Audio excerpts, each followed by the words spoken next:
With Nyack Fitness, I'm going to be discussing the couch stretch, which is out of a book called The Supple Leopard. What I want to discuss is that not all clients can get into this stretch, and it's important to recognize your client's ability to do this. Obviously, if we're not obviously, but we'll be performing the stretch. If there's an issue with your client can't even grab their foot because of hip inflexibility or mobility, or just the lack of the extensor muscles or the extensor group giving them the leverage to get their foot up there, then you may have issues, experience issues doing this stretch. So the first thing I want to talk about is when you're getting someone that's may have difficulty with this couch stretch, start them on their knees, give them a pad to put up against the floor, maybe one for the wall too, and keep the knee on the floor as you prop the other knee up against the wall. Pay attention to the foot position. We don't want something that's overly rotated internally or externally. This would be great if they could get into a neutral. A little internal rotation would most likely happen with lack of mobility of the foot, but try to stay away from this. Right here, we can have your client just start with a push-up position. Make sure that their back is neutral. We don't want them like this.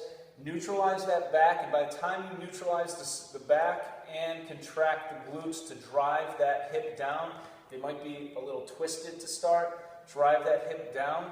You may find out that this is enough, and this is where you're going to start and stop for this stretch. If they are having difficulty with any of these phases of the stretch that I'm going to show you, you can just do like contractions of the glutes in different intervals. Like maybe start with a 7-second contraction to really emphasize stretching through the hip flexors. And if that's difficult for them to do, then maybe just do intervals of 7-second contractions. You can increase those intervals. Eventually you can go into a relaxed contract phase and hold it up to 30 seconds to a minute. So this is kind of level -1, which means we haven't quite made it to the initial position. You can even prop something here like a box or something where they can put their hands to kind of get the level -1 up a little bit more exaggerated for effectiveness before they get to position 1, which is the foot forward into a lunge. Even in position 1, you might have 2 hands on the ground at first, then eventually get to propping up on your fingertips, maybe even going all the way to elbows on your knees, eventually pushing back on the elbows, keeping that neutral spine. Try not to do any of this stuff. Neutral spine, stomach tight, and then eventually we can go to the final phase, which is back up against the wall, stomach tight, glutes tight.